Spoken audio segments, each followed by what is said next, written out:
Hi, welcome back to Football Fan TV. I'm Byron. I'm here with Brian and David, Yes. and we are going to talk about United's walloping against Tottenham Hotspurs on Saturday. But before we get into that, if you haven't yet, please hit the subscribe button down below. Don't forget to hit like, share, or comment on this video. So, guys, let's get right into it. Yes. Brian, what went wrong against Spurs on Sunday? United just didn't show up. United was disjointed. I don't have any positive things to say about whichever player played in that game, who was on United side. Credit to Tottenham, they did deserve the win first of all, and credit to Jose Mourinho, who put up a good game plan of actually pressing, which was very rare of a Jose Mourinho team. Usually they sit back. So a lot happened, but I would say mostly it was in the defense. The red card didn't help, to me, personally, I would think it would be just a yellow. I think it was harsh. I want to say it's just the defense. It's just since the season started, there were sort of uncertainties, and the most uncertainty for me was the defense. We thought it was Lindelof. They took out Lindelof. They brought in Bailly. It even got worse because we conceded 6 goals. So if I sold your point, David, what do you think went wrong? Okay. I don't know. Brian said that United wasn't there it wasn't their day. To me, it was bound to happen. It was an accident waiting to happen from the start of the season. If you see the way United has played against Crystal Palace and Brighton, it was like there's a time bomb just waiting to blow up. Because you could see, for me, I'm not going to blame, I'm not going to say credit to Tottenham. Yes, credit to Tottenham. But for Manchester United, as usual, we got a penalty and we were able to get into the lead after 30 seconds. For any manager, not even the manager, for any team that understands football in such a big game, after going ahead after 30 minutes, 30 seconds, try to hold it, try to cool down the pressure. Because right there and then, Mourinho's plans were all out of play. If you notice that Mourinho's plans came back into play when they got an equalizer, which was a calamity equalizer from the Manchester United defense. Because in my own opinion, I don't know what exactly Maguire was doing. He first headed the ball onto Bailly, then Bailly tried to head it away, then Maguire got it again and headed it into Shaw. Then he himself now was more like pulling Shaw not to. It's like it was all confusion in there. That's why I'm saying that I'm not going to say it was bound to happen, because from the start of the season, it was shambles after shambles. So it was going to happen at a certain point that United were going to concede a certain amount of goals that were going to show that surely they need to do something about it. But not taking it away from Tottenham. I think Tottenham's plan after they went 1-0 was exactly what they wanted. They wanted to 1-0, 1-1. 1-1. 1-1, yes. Yeah. They wanted to press United from the front, and at the same time they wanted to have their right back and left back or wing backs up front, because they knew Greenwood and Rashford were not coming back to help. So it was a tactical move that really made United suffer a lot, because Wan-Bissaka and Shaw kept on tacking in and leaving the spaces on the wing, and every time it went onto the wing, you were like, oh, that's a goal. So if I stop you right there, so David just said that it was a mistake bound to happen, and it was like a time bomb. It was going to go off. Question is, is this what we should be expecting from United going forward? Like every time, teams are going to come hit you on a counter and then score a bunch of goals? Yeah, no. I think United, as they are professional players, I think they will try to sort themselves out. I'm glad we have the week off to try to remind us, because I don't think even bouncing back would help. I think it would be the same story, either midweek or the other weekend. So I think they have a break off. I think United, they have so many professional players that they can help and sort this mess out, because it's a mess, especially in the defense. whether we need to go back to the drawing board and figure out what is the best center back pairing, and right back and the left back, who we thought we would trust, are also not doing the job right now. So but that's interesting. So other United games that United has played this season, before when Lindelof was playing, Lindelof was a fall guy.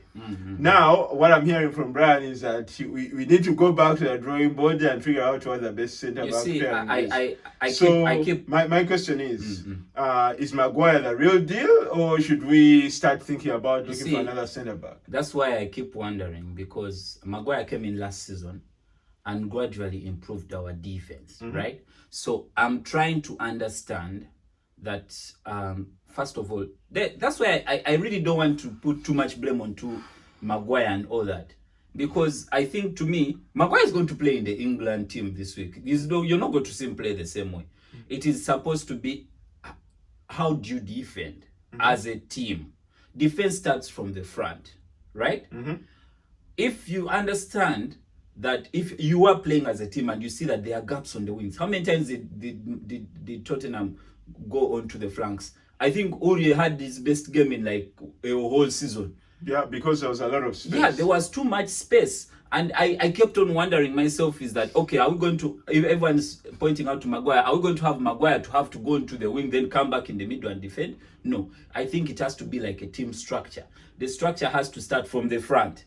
How do we defend when we are being attacked? When you're being attacked? Yes. So that's interesting. So my next question goes to Brian. Yes. So Brian, he's saying we can't blame Maguire. Yeah. He's saying I didn't say we can't blame team structure. Yeah. My question is, who's responsible for the shambles that I witnessed? I love watching United lose games. I really love this. So can you announce that you're an Arsenal fan here? I'm an Arsenal fan. I love United losing games. I love it so much. Yes. So I'm wondering, who should we blame for this loss? I think the coach and the defense and everyone on that pitch should be blamed. Whether it's like coming back and defending from the attackers, whether it's like even there was no fluidity that you used to see last season in that attack.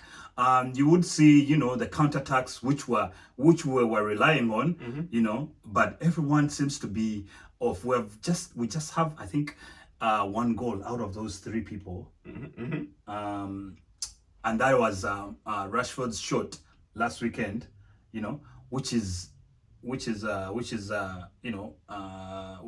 unspeakable. Judging that we are relying on those guys to come and score the goals for us. So I would blame everyone. No one is left. From the defense to the midfield to the attack, I would blame everyone. So you blame everyone. David, from what what Brian is saying is that he didn't see anything good from that team. Did you see any positives from that team? You can never see a positive when a team loses by 6 goals to 1. Because to me, it seems like I'm not going to. You see, very many people want us to start blaming Ole Gunnar Solskjaer. But Ole Gunnar Solskjaer, I'm sure, had his plan into the game. But you see, the problem is, if you do mistake after mistake, you do not expect a plan to work.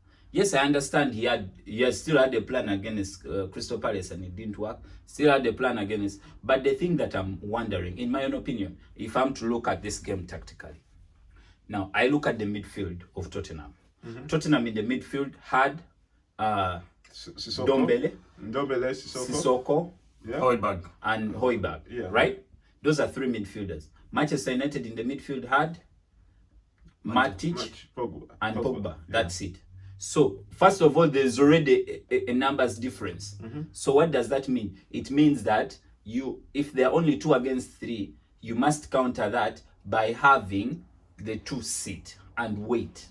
But what happened is there was no discipline in the midfield, first of all.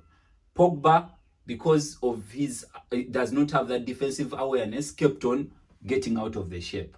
And that's the gap they were hitting into that middle where Son and Kane, who had now become an assist machine, had come into. That's why you saw whenever the issue we had is the third goal we conceded. No, was it the second goal? Yeah, the second goal we conceded when Maguire tackled Kane and was not able to stop the quick start. you could really see that we had no shape. Even if Maguire decided to just stand by there. Because by then, when you stand by there, that means Matic and Pogba, as the two midfielders against the three, had to pull back and wait and see what are they going to do. Analyze the game. That's what midfielders are supposed to do. But Pogba was still coming back from an attacking position, while Matic was nowhere to be seen in that situation. So what does that mean? That we did not have the discipline in that midfield to hold. All those goals... So well, the question becomes like, why don't you have discipline? Like, why doesn't United have like discipline in midfield? That's a question I can myself answer right now. I want to say it starts with you know, I think it's all about having, you know, as my colleague said, that discipline. Right now, I feel like everyone, like, you could see like people are trying to rush and get that goal. You understand? When they were going in the front, they used to hit us, and they leave a lot of space. So to me, I feel like I don't know if Matic cuts it. You could see even when they brought in Fred, there was some sort of stability. At least Fred is a hard worker. I don't know what even the best pairing, midfield pairing. Pogba is a little bit sluggish in his movements around the world, and defensively he's liable. You could see very liable. Whenever he loses the ball, you see him raising his hands. You know, he doesn't turn his back and be like, can I go? Yeah, it's so pedestrian. He's defensive. And it's just it's really coming from a fan's perspective. It's really annoying. So now I think.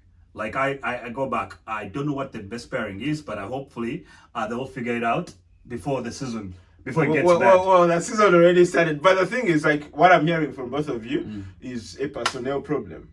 Basically, you're saying in midfield, you're not sure who should like be starting there. Yes, it's still a problem. In defense, you're not sure who should be partnering Maguire, or if Maguire should even be the man. And then up front, you're wondering what's going on. That people are not firing. Actually, to my so the question becomes, why wasn't Ole